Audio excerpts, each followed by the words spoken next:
Hello, welcome to candibknittin. I'm Candy B. I be knitting, and for this episode, I also be spinning. Last week, or I don't know, at some point I told y'all what I was planning on knitting through the end of the year. I got my holiday Christmas vacation coming up. Today's December 16th, so Monday will be my last day in the office until the new year.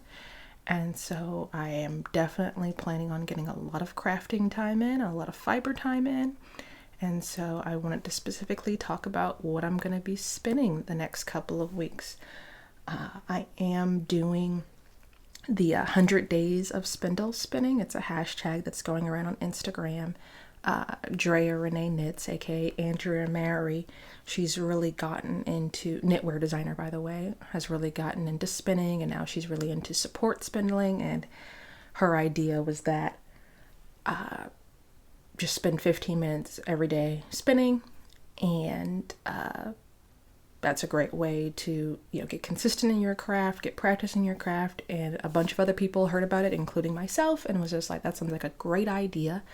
I tend to kind of get really into a thing and then kind of move on to the next thing. And so with my drop spindling, I might spend, maybe 2 hours a week drop spindling and then not touch it for months.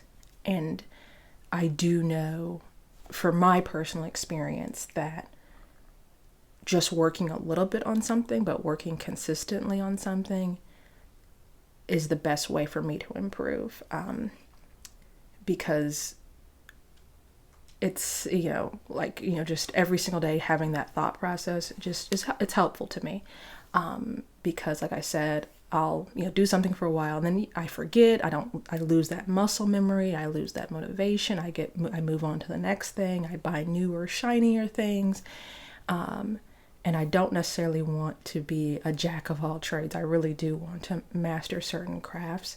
And so I have been drop spindling. I started December 1st. And if I want to do 100 days, that'll take me through mid-March.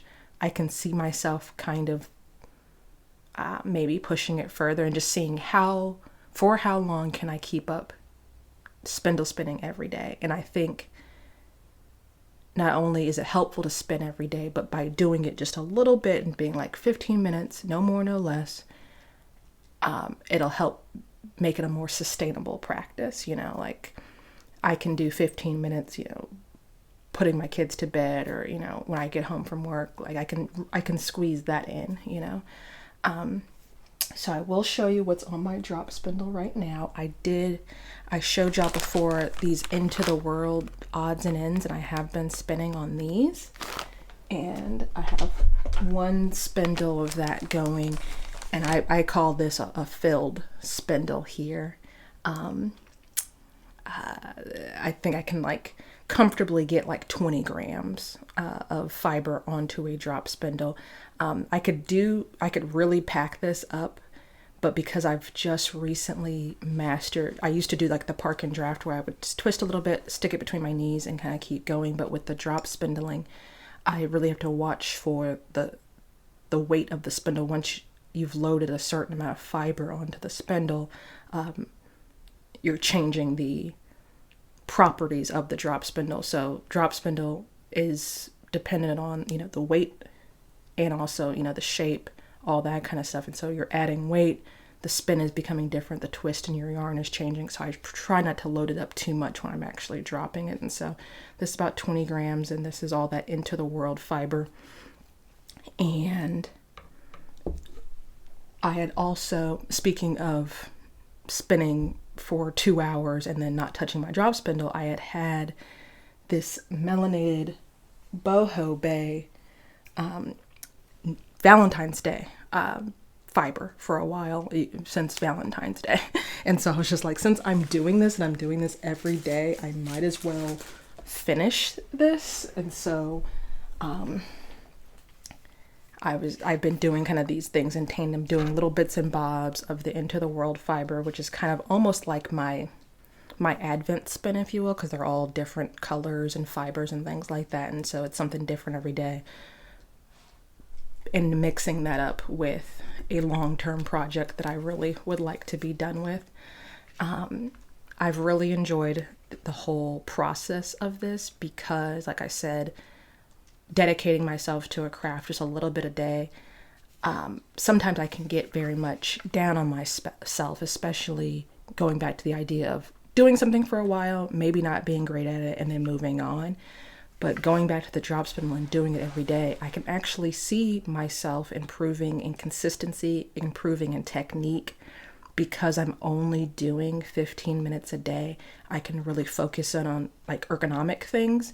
I tend to be a bit awkward in the way I hold myself, and sometimes I can cause a lot of tension. I can cause a lot of repetitive stress to myself. And by just doing it 15 minutes, I can be like, okay, my wrist and my thumb should be in line with each other.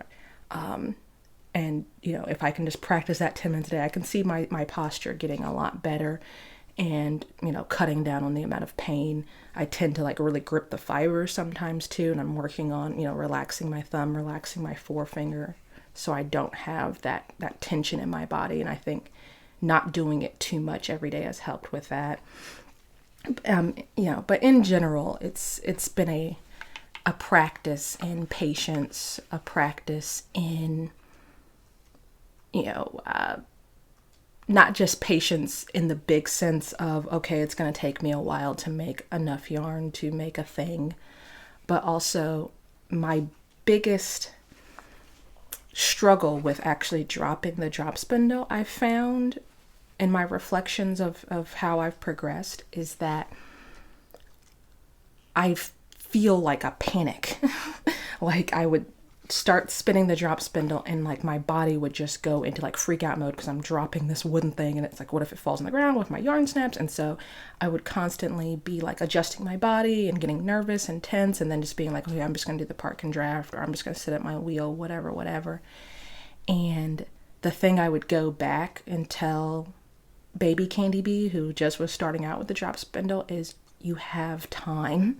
Once that thing, because people would be like, oh, you have to spin and you draft and you have until it starts, like you spin it clockwise, let's say, and then, it slowly loses the force of the spin, and then eventually it'll start spinning in the opposite direction. And that would fill me with such anxiety that I'd be like, I had my hands like literally all over the place, freaking out. And once I get into the rhythm, once I get into the groove, I actually have a lot of breathing time and just following my breath, following my body, getting into a natural rhythm.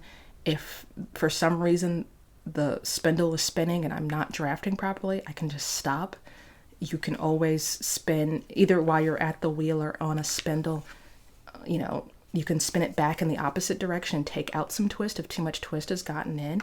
And I've definitely gotten better, especially with this melanated boho fiber I have, because it's got kind of like, this has like neps in it. And I don't, yeah, you can see it's got, let me put that on the ground before it falls out of my lap. It's got like wool neps in it. And then this one has like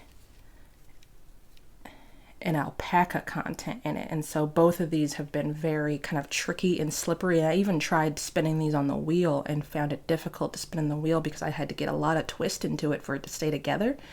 And so it's been a challenge, but doing it every day, 15 minutes a day, I've gotten better with it. And there's been a few times where literally the fiber just slips out of my hand, but it's not been nearly as dramatic as when I first started, especially, considering the fact that when they say you start with a drop spindle, you should start with more, toothy, woolly, lanolin, greasy type wools. And the fact that I'm spinning these blends and spinning them on my drop spindle is pretty exciting for me. Yeah, I think that's what I wanted to say about that. It's been a blast. Let me know in the comments if y'all have been doing this challenge or if y'all are interested in this. Both of these, this spindle came from, this was a Christmas present from Mr. Rulu. I don't know where he got this. I'm going to guess he got it from Amazon because that's his go-to place to shop. So you can find a drop spindle anywhere. You can make a drop spindle. These, because, you know, the nature of, you know, spinning 20 grams at a time, I do recommend having more than one drop spindle. And these came from Etsy, but I'm pretty sure Etsy has this thing now where, you know, it's not necessarily handmade, handcrafted things anymore. It's a lot of just, you know, resellers and things like that. And so these are, yeah, pretty entry level, run of the mill, top whirl drop spindles. And I got three together because I figured that's a good thing. You know, if you want to do a 2 or 3 ply, you can set these up in like a shoebox and create a lazy Kate set situation for them. And I think that's mostly good for now, especially for my purposes, considering I've just now mastered the drop spindle part of it. I do have my support spindle I've shown y'all before. I would love to get a Turkish spindle, because what I like to do with these is, because it's just so little fiber, I do a ply bracelet and basically create a center pull ball, and that's how I ply my yarn for my drop spindle. But with a Turkish spindle, it has the feet at the bottom of it where you create the center pull ball as you're spinning, and so that would save me a step, and that would be you know, just another tool in my arsenal. I've never used a bottom whirl before, so that would be interesting. I would love to have just a really nice collection of, like, you know, the hand carved Spanish peacock, you know, support spindles and things like that. But, you know, I'll get there eventually. I will show y'all, this is the first skein that's come off since I've started this process, and this is that melanated boho bay I was talking about. I believe it's some kind of, maybe it's like, I think this might be all wool, I think. I don't know if they came with a label and I lost it, or they weren't labeled, but they're all different. Like I showed you the one that has the neps in it. There was one that has the alpaca in it, and this one might just be all wool. And so this is my yarn. I haven't bathed it yet, so you can still see the twist in it. But I feel like I'm definitely getting more consistent. I could definitely use more practice plying on a drop spindle. And I would like to get more into, I've mentioned this before about plying on the fly, where you do a chain ply as you're, you know, you draft, you spin a single, and then before you wind the single back on, you ply it in a chain ply type fashion. So that would be very nice. But for now, I'm just having fun. I think these in particular, with these different colors, would be very nice in like maybe like a Fair Isle type sweater, because I have 4 different colors that came with this set. And so maybe like, I think it's 4 colors and maybe 50 grams each. And so I think a nice Fair Isle situation, if I could find a strong neutral color to go with these reds and pinks. I have one that's like a hot pink. I've got the one that's kind of purpley with the neps in it. I've got the alpaca blend, and then I've got this kind of bold red. And so I think, you know, like maybe like a Valentine's Day type situation, you know, hearts on a dark gray background would be really nice. The other things I have going on, I still use my wheel. Mostly I use my wheel on the weekends because, and that's the other thing I like about the drop spindle too. I can, you know, pull it out, you know, watch 30 minutes of my favorite TV show and use the drop spindle with my wheel. You know, there's oiling, there's the setup time, there's, you know, getting into the rhythm, you know, figuring out what I'm actually going to do on my wheel, because I have to, you know, do some sort of planning of what the project's going to be and things like that. But for right now, I've been doing my green goat fiber plying pairs from Green Goat Fibers. And these are the Doozer's Domes, which is a Fraggle Rock reference. Wow. And so you can see there's like this green situation with, like, you know, little bits of blues, little speckles of pink and orange. And then the braid that goes with that is a pink and orange braid. I've spun this across the top to keep the progression of colors, but if you go a layer beneath this, you're going to see all oranges. And then there's just these pops of white in there, with the idea is that you spin these two together and you get like a nice funky 2-ply yarn. And so I'm pretty excited about that. I got several of these at the Shenandoah Fiber Fest. And so this is Doozer's Domes. This one is Trash Heap. And I still haven't figured out what I'm going to do with all. I'm thinking like maybe a shawl, maybe just a really simple raglan sweater, but it'll be nice once I have all of my colors together. It's like this very like 70s almost situation with that pea green, blue. If you remember Fraggle Rock, the Doozers, they're like little green construction type guys, and their bodies are green, and then they wear these helmets. Some of their helmets are yellow, some of their helmets are pink, and they have these little clear glass blocks they build that the Fraggles like to eat. And so you see the white in there. So I think she did a really good job with the reference here. The other things I'm getting into, speaking of Shenandoah Fiber Fest, I got 2 fleeces at Shenandoah Fiber Fest, and I washed them over the summer. They've been kind of just chilling, and now I can actually do something with them. Speaking of, Advent type things, I've spoken about this before. I didn't purchase any like, yarn a day, fiber a day calendars, but if I were to ever get one, I would love one that has like every day a different sheep breed to spin. Because I am of 2 minds always. It's either like bright, fun, funky things going on, which that's more of my commercial yarn side. But when it comes to spinning, I really do groove on the sheepness of sheepdom.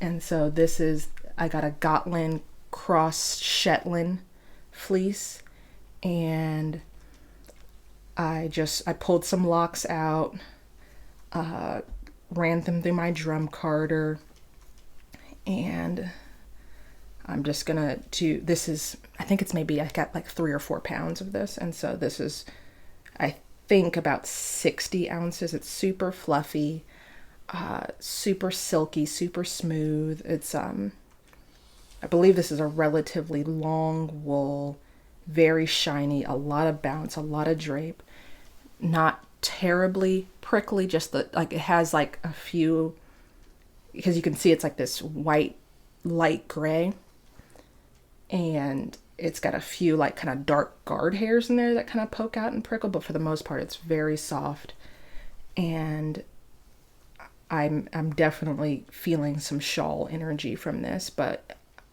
of course, I'm going to sample it first, see how it comes out, see how it spins up. I think this is probably going to go on my wheel, and it's going to be a good time. The locks are really pretty too, and so you can still kind of see a little bit of the crimp from the locks. And so I can see myself, because it is kind of loosey-goosey and a little bit like it's got like this shine and this luster, and it's very, very smooth.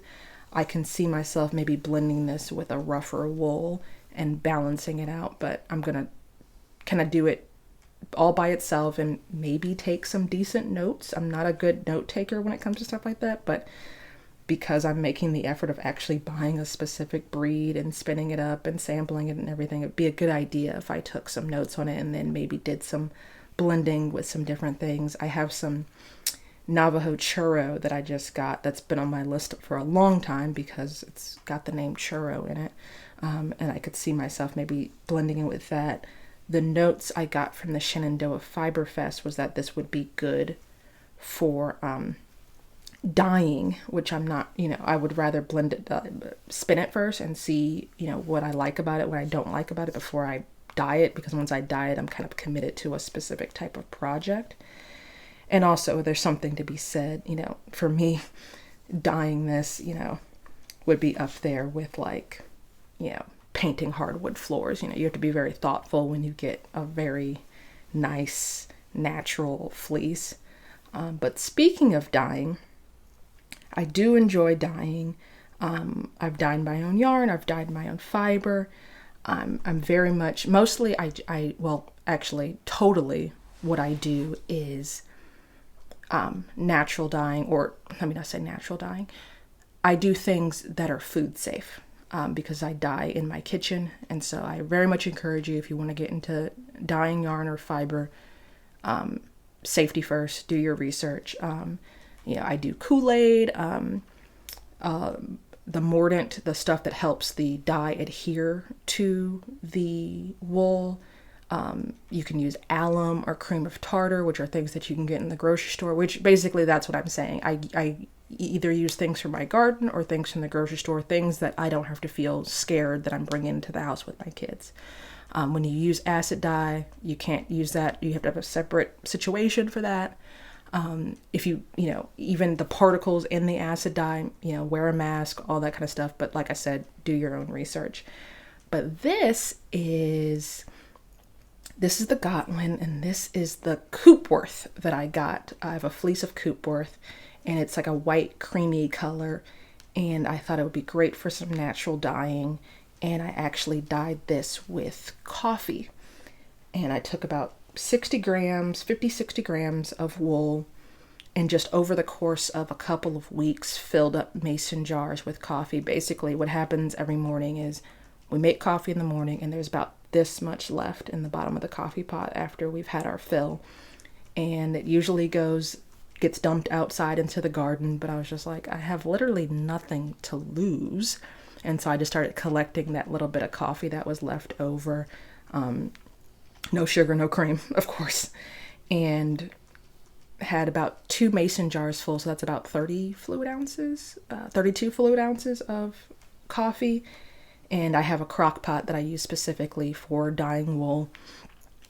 And just I mordant this with alum, maybe about 20-30 minutes. Well, first you have to process your wool, make sure your wool's nice and clean. Then I did the alum bath. Then I did the coffee, and I just kind of I think you could do 30 to 40 minutes just for the amount of wool this is, but I just kind of let it sit all day because I have a crock pot, and if you just keep it on the warm setting, it's pretty good to go. And what I have here is a really, I would call this, in my opinion, I would call this a camel color. It's kind of tan. And that's the thing about natural dyeing is that, coffee is dark brown, nearly black. And, it's always going to be a little bit more subtle once you dye things. I've done marigolds, I've done avocado pits, I've done turmeric. And so this is just another tool in my arsenal, and definitely something I want to get into next year. It's one of my New Year's resolutions that I'm thinking about is, maybe getting some indigo, some iron, maybe trying different mordants, and the iron brings different colors out of things, and so I think that's gonna be fun. This wool is very kind of slick to me, but this is a little bit more, I guess you would say, toothy, a little bit more what I'm used to, a little bit more traditional, not as soft and slick as a merino, but not prickly either, but just a nice wool. I can definitely see myself. What I want to do is maybe do some dyeing, because it is that white cream color, and so I feel like it's going to take color really well, and so I'll be able to dye it and pair it with other maybe braids of fiber that I don't have a lot of, and to kind of spread it out, basically do some combination spinnings, if you will. And so I think that's going to be really nice. It doesn't smell like coffee anymore, unfortunately, but that's going to be really nice. And so I'm going to spin both of these up and just kind of get a feel for the breeds and what they're bringing. Maybe do some swatching and things like that. I think I have enough here to do a hat. And I think that'll be real, real nice. I think I'm going to do both of those on the wheel just because I'm kind of eager to get cracking with that. So I thought with the time we have left, I would show y'all a bit about how I get started on the drop spindle. Wish me luck, because I'm not a tutorial person. I'm not set up to do tutorials. But the thing I always felt was lacking, and I cannot find my other drop spindle. Oh, here it is. Is that I never saw enough people doing it, and enough people doing it in different ways to figure out how I was supposed to do it. And so I would watch these videos and I'd be like, that's not quite it. That's not quite it. And so I'm just going to show y'all how I do it, and maybe seeing me do it will make something click for someone out there that's been struggling. So I got this little nugget of fiber from Into the World, and I always open up my fiber. This is just a small little piece, so I'm not super concerned with it being compacted or anything like that. And I just fluff it up, aka drafting. If your fiber's very, very compacted, you can always use it if you have a hand steamer. And usually I do that with like my bigger braids, like this Green Goat Ranch stuff. And it can help if the fiber has felted as a result of the dyeing process. But it's also just in general, it's great for any kind of fiber because it just kind of comes alive almost. And so I just open it up, get some air in there. The yarn is a function of twist, the type of fiber you're using, but also the amount of air that you get into the fiber. And so, yeah. And I do not use a leader. I use a leader on my spinning wheel, but not on, and I'm actually thinking about not using a leader anymore because I do have the drop spindle. You can get things started on the drop spindle and then transfer it to the wheel. And basically a leader would be if you tied a piece of string or a piece of yarn or a piece of another hand spun to kind of get the yarn to grip to itself. But all I do is I get the yarn really, really thin, just really wispy. Because unless I'm splicing this is going to be the end of the yarn anyway, so it's just an end that's going to get woven in, so it doesn't matter if it's not super consistent. And so now that it's like super thin like this, I wrap it around this hook, and I'm spinning clockwise, so I just get a little bit of, just so it's like kind of stuck together, and then I draft a little bit here, and then that becomes my leader. I put just a little bit more twist in it, get it a little bit longer. There we go. And that's what I was saying about having time. Like my hands would just start freaking out as soon as it started spinning. And then now we're rocking and rolling. We're drop spinning. I would not recommend doing it like this for a very long time because you see how my arms are like way in the air. That's going to get really uncomfortable. You know, you want your shoulder to kind of be back. You know, take care of your body. It's your tool. And then I just wind it right on there. I do like to stand while I do it because eventually this is going to hit the table, and it just gives you a little bit more time, a little bit more space. And I'm spinning clockwise.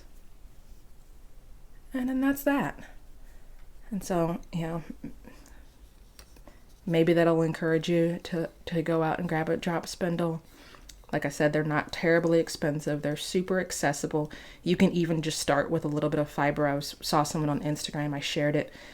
They just used their fingers and just twisted the yarn and then folded the yarn on itself and just made a tiny bit of hand spun just to see, you know, and that's a good way of seeing if you're even going to like the process. So that's all I had planned for today. If anything in here struck you, I hope you leave me a comment. Are you spinning this winter? Have you always wanted to try spinning and you're not sure? Have you tried spinning before and you're just not a big fan? Let me know in the comments. Also, are you doing the 100 days of drop spindling? Are you using the hashtag? Follow me on Instagram and you can see I post every single day. Well, it's only been 16 days so far. We'll see on day 99. Holler at me on the Ides of March to see if I'm still doing this. But just let me know. Once again, I'm Rulude on Instagram. I am Candy Bee Knittin here on YouTube, also on Gmail if you want to shoot me an email.